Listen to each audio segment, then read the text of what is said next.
All right, so the last thing that we looked at last week was trig equations. So let's try a couple now. So again, these are exactly the same as the ones that we saw in prelim. However, they have radians as their answers rather than degrees. Okay, so starting off with tan of x is equal to minus 1 on root 3. You'll recall that whenever we see a trig equation, that they also specify a domain for the solutions. So you will often see things like this, okay, which means that we're only interested in the solutions between 0 and 2 pi. And to get a feeling for why that is, just recall that the graph of any trig function, I won't look at tan because it's tricky to draw, but sine, right, just for example, sine x equals a half. So the graph of sine looks like this, and of course that continues on forever in both directions. Now, that's the graph of sine x. What if I draw the graph of a half? So y equals a half, so that thing looks like this. And clearly, if both of these graphs are extending off into infinity in both directions, there's going to be an infinite amount of solutions. For instance, this is the domain 0 to 2 pi. How many solutions are we expecting within 0 to 2 pi? 1, 2. If we extended that domain to include the all real values, then we're going to include these two as well, and the 2 back here, and infinitely many. So whenever you see a trig equation in 2 unit, you will see the domain restriction, so that we can only obtain a finite number of solutions. Usually, I don't know, you'd probably say 4, 5, 6 or something would be an upper limit of the amount of solutions we'd be expecting. And I think in more cases than not, we'd be expecting 2 solutions. Anyway, let's carry on. So we have tan is negative. Now I think it's always important to go back to our quadrant diagram, all stations to central. I know that tan, we've got a tan thing here. We know that it's negative. So which of the 2 quadrants does that say that our solutions are going to be a part of? Well, it's going to be the 2 where tan is negative, namely this one and this one. Angles are always measured in a positive direction, in an anti-clockwise direction around this diagram from here, the 0 point. 2 pi, 3 pi on 2, and full revolution is 2 pi. So we're looking for this solution and this solution. And we just need to determine what the related angle. So we need to know what this guy is in here, and we need to know what this guy is in there. All right. So we're looking at 1 on root 3. Find my exact values table.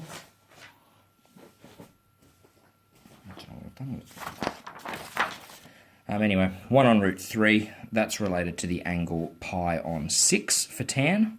All right, so these guys here are both pi on 6. And so if we are wanting to know the size of this angle here, all right, this guy is pi, and if I take away pi on 6 from that, then I'm going to be left with this guy here. So our solutions in this case are going to be pi minus pi on 6. And also if I want to get this entire one here, then I'm going to take 2 pi and take pi on 6 from that. So 2 pi, take pi on 6. And if we simplify those, use your calculator, don't try to guess, but this is 1 pi, take away 1/6 pi. So that will leave us with 5/6 pi, so 5 pi on 6. This is 12 pi on 12 pi on 6. Take away pi, it'll be 11 pi on 6. Okay, those are our 2 solutions to that first equation.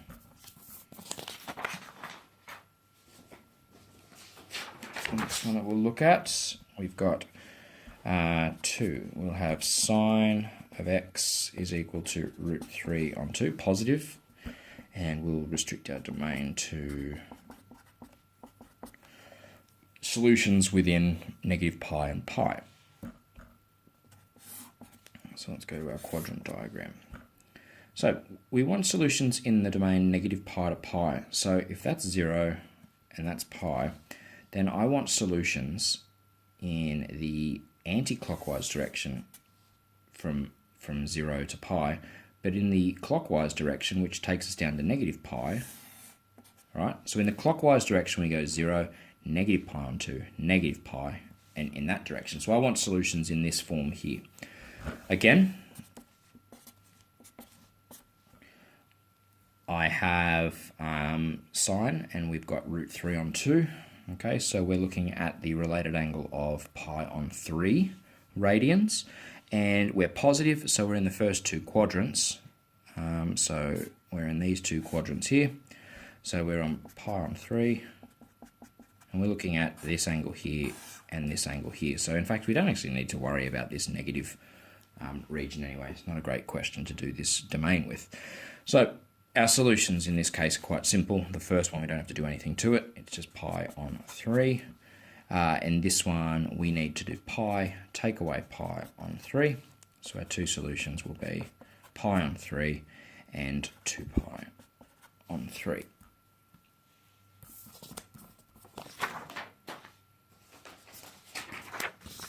All right, let's get a little tricky. 3.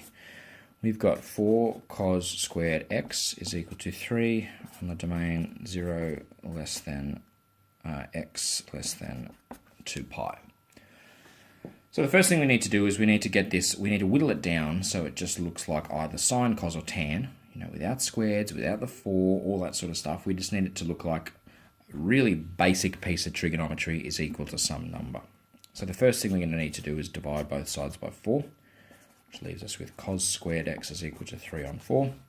Then we're going to take the square root of both sides, leaving us with cos x. And then the square root of 3 on 4, that'll be root 3 on 2. But of course, whenever you take a square root, you need to take both the positive and the negative case. So what does this mean? What quadrants are my solutions going to be in? Well, I've got positive and negative. So where is cos positive and negative? Well, in all of them. Positive here, it's negative here, it's negative here, and it's positive here. So we're actually going to have a solution in each of the quadrants. We're talking about root 3 on 2. All right, so that's an angle of pi on 6 as our related angle. So each of these are going to be pi on 6. All right, and so our solutions are going to be x is equal to, first one, pi on 6. Second one will be pi minus pi on 6. This next one will be pi plus pi on 6. Okay, so that's pi plus pi on 6. And our last one is going to be 2 pi, so that's this angle here, will be 2 pi minus pi on 6. Okay, tidying all that up, we get x is equal to pi on 6. We'll have 5 pi on 6, we'll have 7 pi on 6, and we will have 11 pi on 6 as our 4 solutions there. Alrighty, one last question. Now, special care required here. We have 2 sine of 2x cos of 2x is equal to cos of 2x. And I'm going to restrict that to 0 less than x less than pi. Now, with all of these trig equations, we are solving for the angle size. So in this question here, the angle is actually 2x. It's 2x. It's 2x. Okay, so we actually want to restrict our domain of 2x, not x. So what we need to do first is change this to 2x. And if I've done that, I need to multiply both of these by 2. 0, 2 is 0 still. And this will become 2 pi. So we're looking for solutions of 2x between 0 and 2 pi. The other thing, and I'm going to do this in red because this is wrong.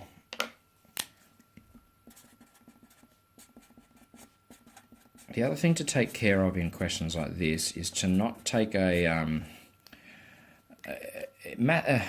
if you're looking at it on a purely algebraic level, it seems like a very sound step to take, but when you consider the solutions, it actually doesn't work out to be quite as sound as you may think.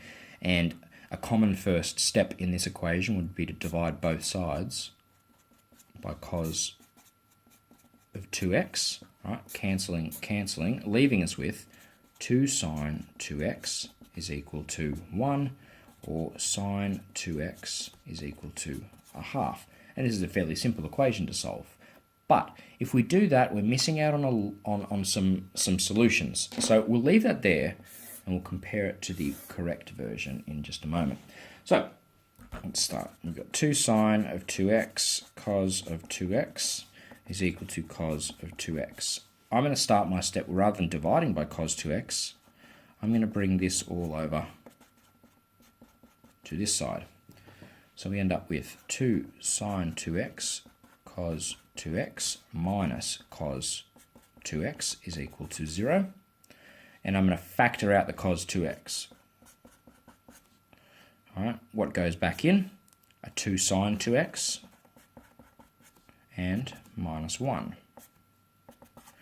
Now, we have a situation where we can apply the null factor law, because if this times this is equal to 0, then surely that must equal 0, and this must equal 0.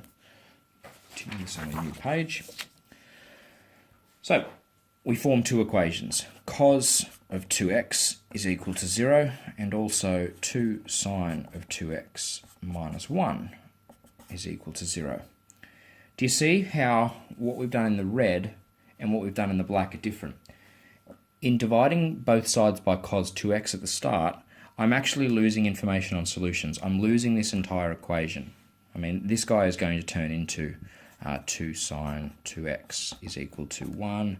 Divided by 2, we get sine 2x is equal to a half. All right, so this equation here. So we're still obtaining that information, but we're losing the information from this one because there are solutions to this equation. And by dividing that away in that very first step in the red section, we just lose that information. Okay, so anyway, carrying on with what we got up to here, let's start to solve these things. So this time we're looking at cos 2x is equal to 0. This is where it's handy to have a basic graph like this. And I want to know, where is cos 0? Okay, so this is 0, 1, minus 1. This here is pi. This is 2 pi. So this is pi on 2. This is 3 pi on 2. And where is cos 0? 0, here and here, at pi on 2 and 3 pi on 2. So that means that 2x, the angle, is equal to pi on 2 and 3 pi on 2. The other one, of course, we're looking at sine of a half. We know that it's positive. We're talking about sine. This is where a quadrant diagram comes into play.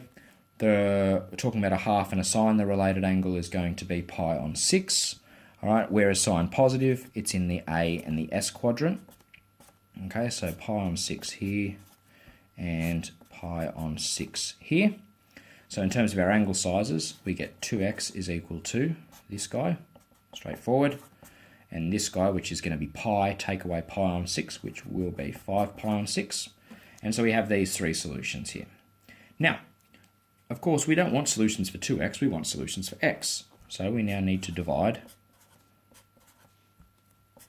all of these by 2. So we end up with x is equal to, I'll write these all out in ascending order. We're going to get pi on 12. We're going to get pi on 4 for this guy. We're going to get 5 pi on 6. We'll get 5 pi on 12. And then 3 pi on 4. All right, those are our 4 solutions to that equation. And if you look back to the original part of the equation where we specified, so the original domain specification was 0 less than x less than pi, we can see quite clearly that these 4 solutions are between 0 and pi. Okay, so there you go.